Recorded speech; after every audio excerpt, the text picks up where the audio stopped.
Hey guys, what's up? MadSeason here, back with another Legion class guide.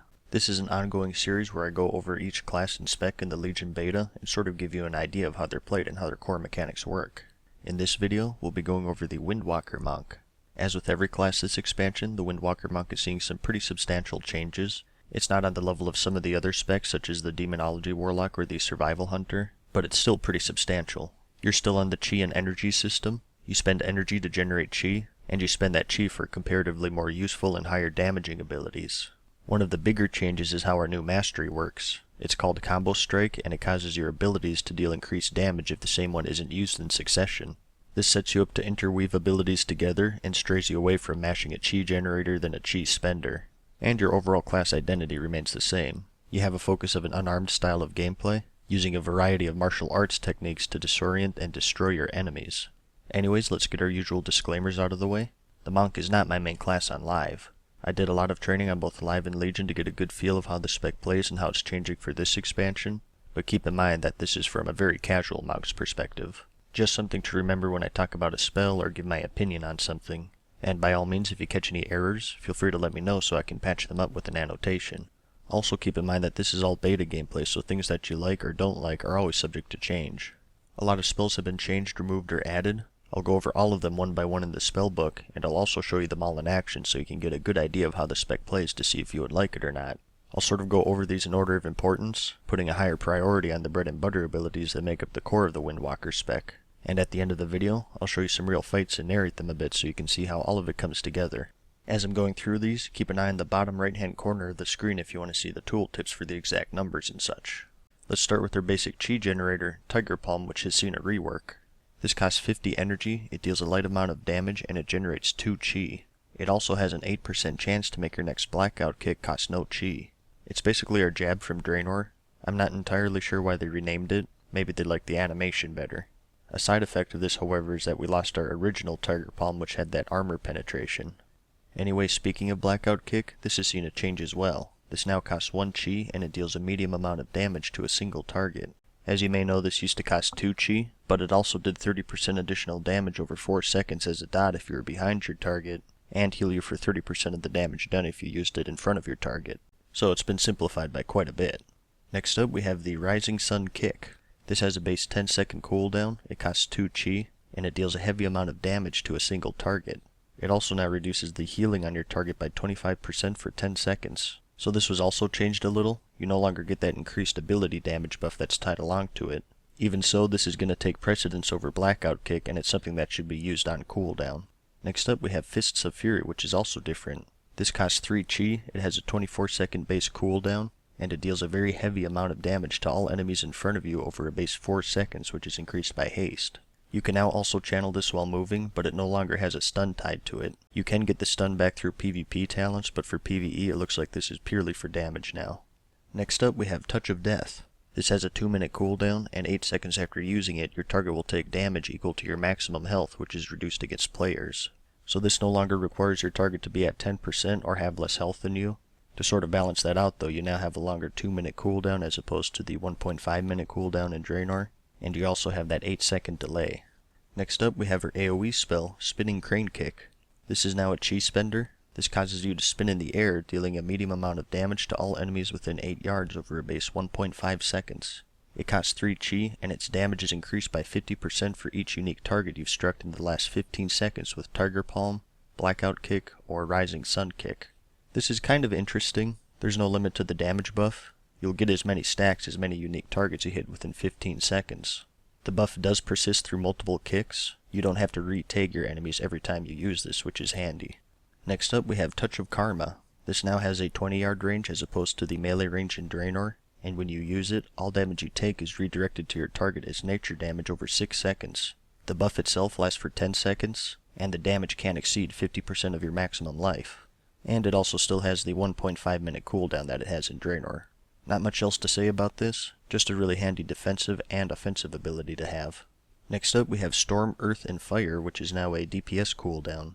This has 2 charges, a 1.5-minute cooldown, and when you use it, you split into 3 elemental spirits for 15 seconds, and each spirit deals 45% of your normal damage and healing.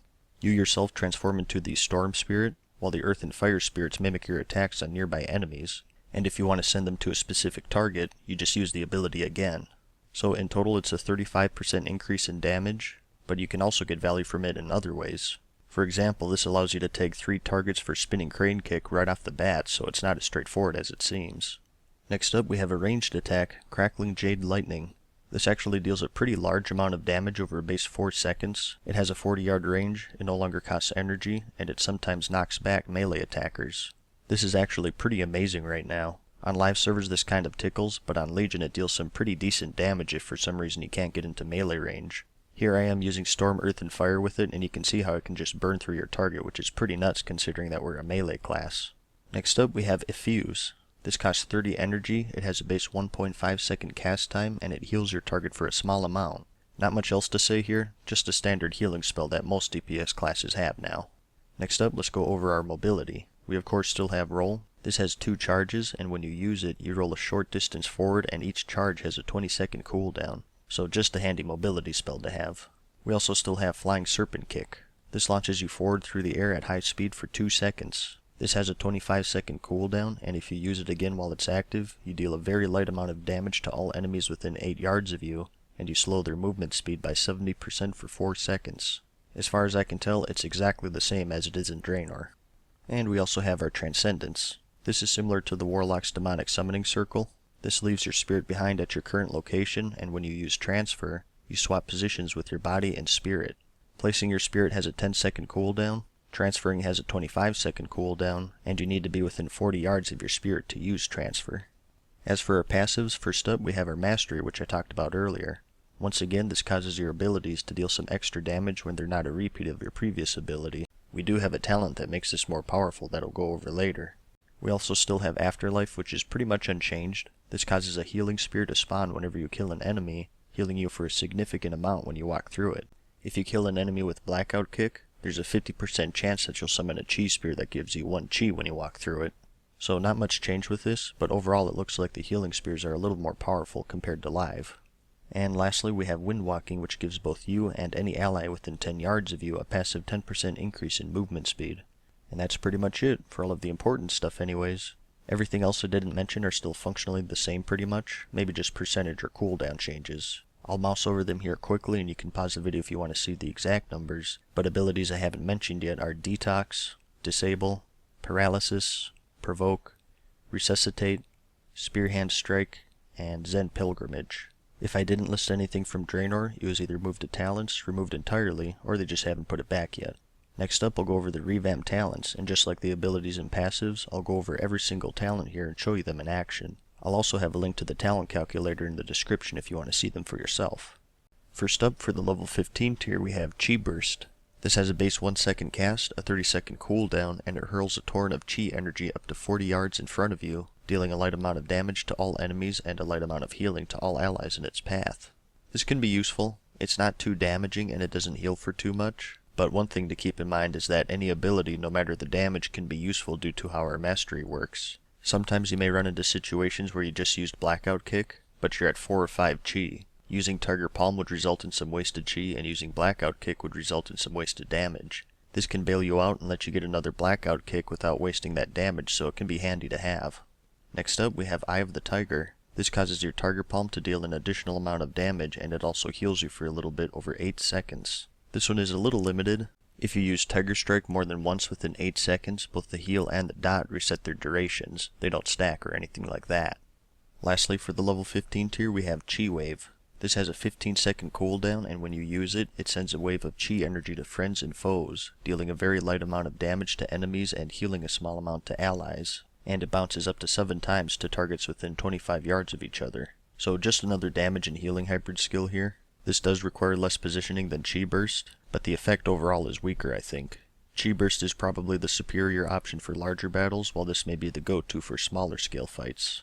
Next up for the level 30 tier we have Chi Torpedo, which replaces Roll. This has 2 charges and a 20-second cooldown just like Roll, but it goes a little further than Roll, and you also get a 30% increase to your movement speed for 10 seconds, stacking up to 2 times. So this is just an overall improvement to Roll if you want that extra mobility. Next up we have Tiger's Lust. This one is a little more versatile. This increases a friendly target's movement speed by 70% for 6 seconds, and it also removes all snares. It has a 20-yard range, a 30-second cooldown, and you can of course use it on yourself if you want. Combining this with Roll and Flying Serpent Kick, you feel very mobile.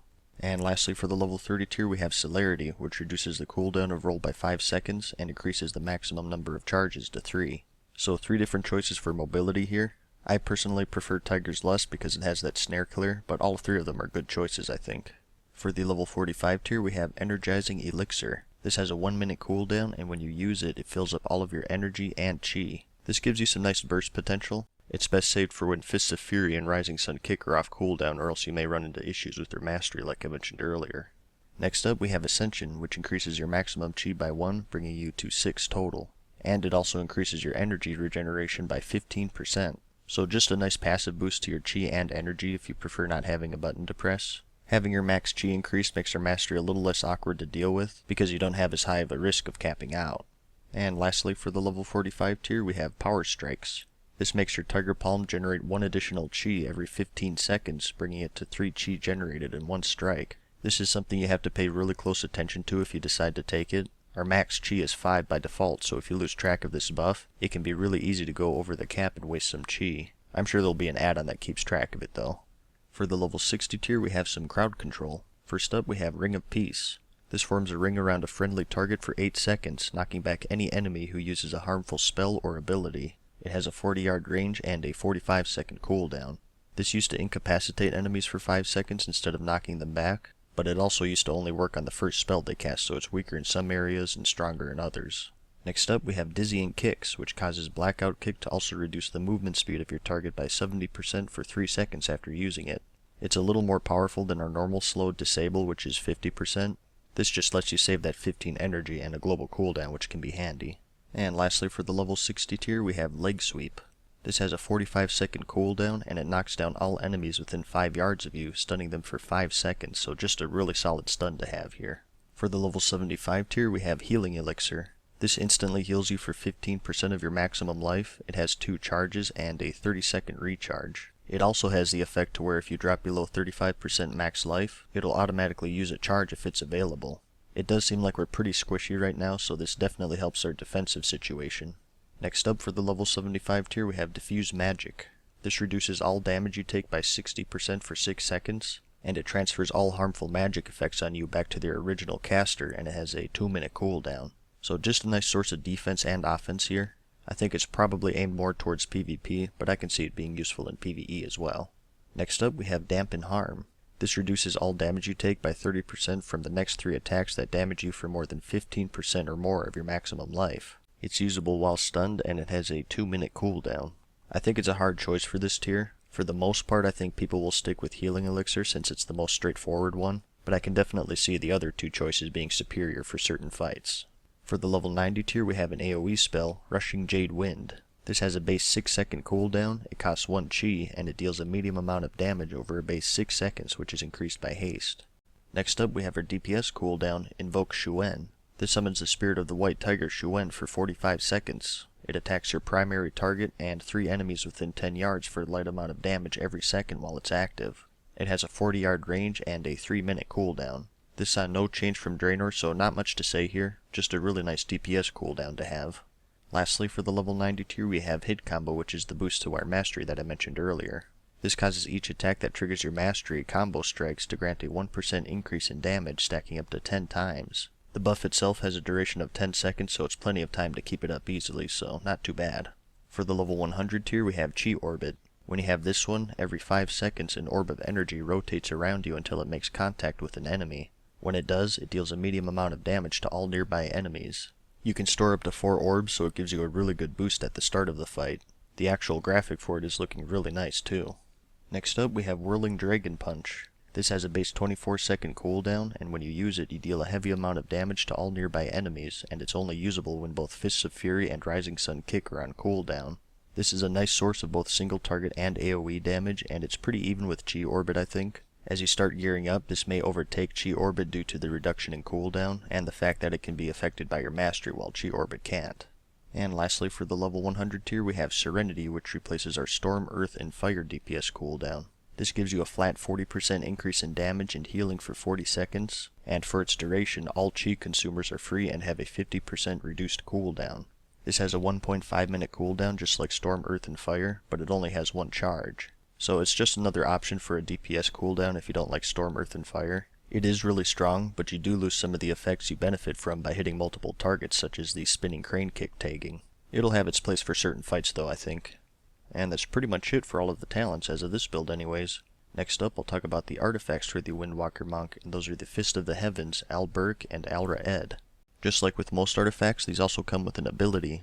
It's called Strike of the Windlord, and it deals a very heavy amount of damage to all enemies in front of you, and reduces their movement speed by 50% for 6 seconds. It costs 2 chi, it has a 9-yard range, and a 40-second cooldown. It's pretty standard as far as artifact abilities go, and it's a welcome addition to our arsenal. These artifacts also have some interesting passives you can unlock. You can find calculators for this all over the place. I'll have a link in the description, but I'll go over the more major ones here. First up, we have Crosswinds. This causes wind spirits to attack your Fists of Fury targets, dealing a medium amount of additional damage.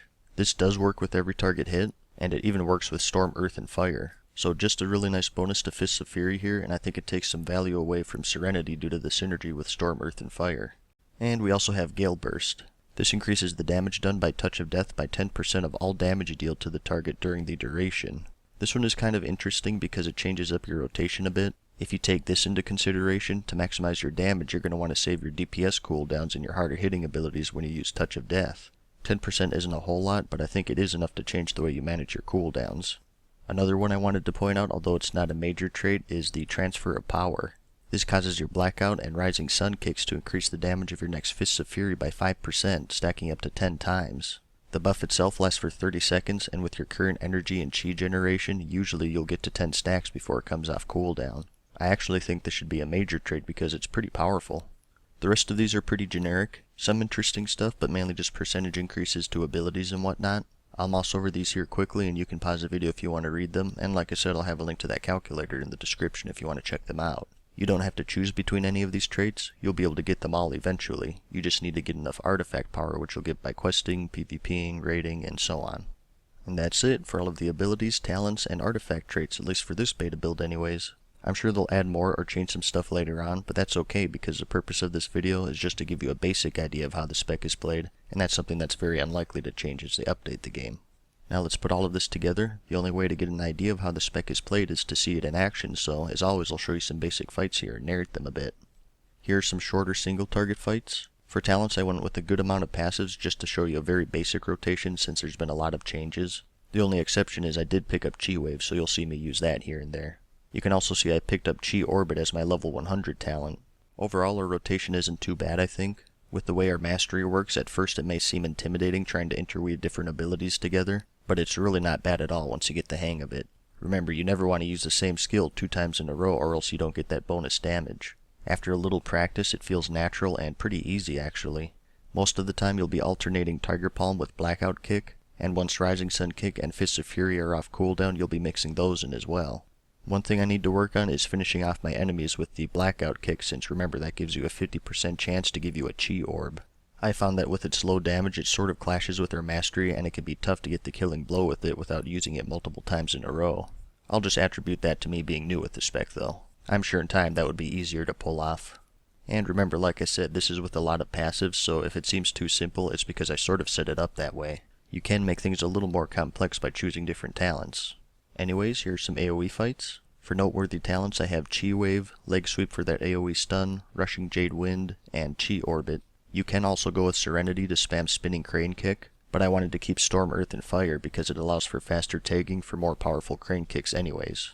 Damage-wise our AoE seems pretty good. We have Fists of Fury, Chi Orbit, Rushing Jade Wind, and Strike of the Windlord as our most notable spells, and using those while Storm, Earth, and Fire is active results in some pretty good damage. I will say that the way Spinning Crane Kick works is a little awkward. Once again, this gets a 50% increase in damage for 15 seconds for each unique target you hit with Tiger Palm, Blackout Kick, and Rising Sun Kick. Because of this, you'll want to be tabbing through while tagging everything, and with the current tab targeting system, it's kinda difficult. Often you'll target the same enemy multiple times. It doesn't consistently cycle through unique targets, which causes you to waste skills if your goal is to tag as many things as possible. I think a way to fix this would be to maybe increase the amount of damage this does per tag, say maybe around 100%, but limit it to 3 or 4 tags. This way it's easier to maximize the damage from Spinning Crane Kick without fighting against the messy targeting system. Right now, as far as I can tell, you can take as many targets as the 15 seconds allows you to, but say if you have 6 plus targets up, it'll be a miracle to tag each one without manually clicking through them and remembering which ones you've tagged and which ones you haven't. And keep in mind that this is all solo gameplay. Imagine if it's group play and the tank is moving everything and you have a bunch of other effects that you have to dodge and whatnot. Overall though, like I said, I think our AoE feels really strong, but for me though personally, it's just not very fun with the way spinning crane kick works in its current state. Anyways, here's a longer single target fight.